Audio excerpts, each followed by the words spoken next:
प्राणी का कोई भी कर्म नष्ट नहीं होता। मनुष्य को अपने हर कर्म का फल अवश्य मिलता है। इस तरह प्राणी के कर्मों के अनुसार उन कर्मों का फल हर मनुष्य के प्रारब्ध में लिख दिया जाता है। इसी कारण हर जन्म में मनुष्य अपने ही कर्मों के बंधनों में बंध जाता है। इसी कर्म के बंधन में बंध जाने के कारण मनुष्य आवागमन अर्थात जन्म जन्मांतर के चक्रव्यूह में फंसा रहता है और उसे मोक्ष प्राप्त नहीं हो पाता। कर्म के बंधन से आवागमन, ये जन्म जन्मांतर का क्या संबंध है?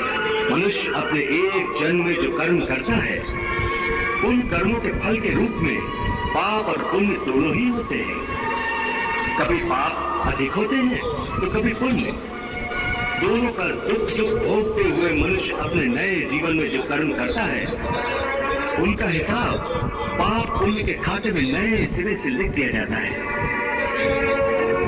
इस तरह इन नए कर्मों को भोगने के लिए एक और नया जन्म लेता है और जन्म जन्मांतर का ये सिलसिला लगातार चलता रहता है और मनुष्य की आत्मा का अपने परमात्मा से मिलन नहीं होता, जिसे मोक्ष कहते हैं।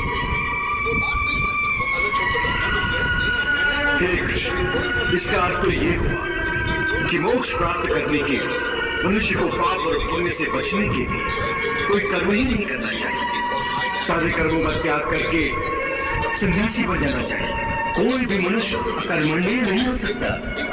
कर्म तो उसे हर स्थिति में करना पड़ता है, परंतु सन्यासी तो कर्म का त्याग तो करते ही है। हे पार्थ, सन्यासी भी कर्म का त्याग नहीं करते, न ही कर सकते हैं। मैंने कल कहा था कि सन्यासी भी कर्म करते हैं। खाना पीना, उठना बैठना, तपस्या करना, साधना करना, ये सब भी तो कर्म ही है। कर्म से कोई कैसे मुक्त हो सकता है?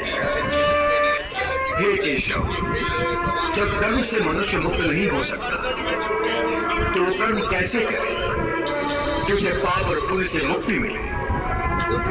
हे पार्थ, इसका तरीका ये है कि मनुष्य फल की इच्छा त्याग कर कर्म को अपना धर्म समझकर करे।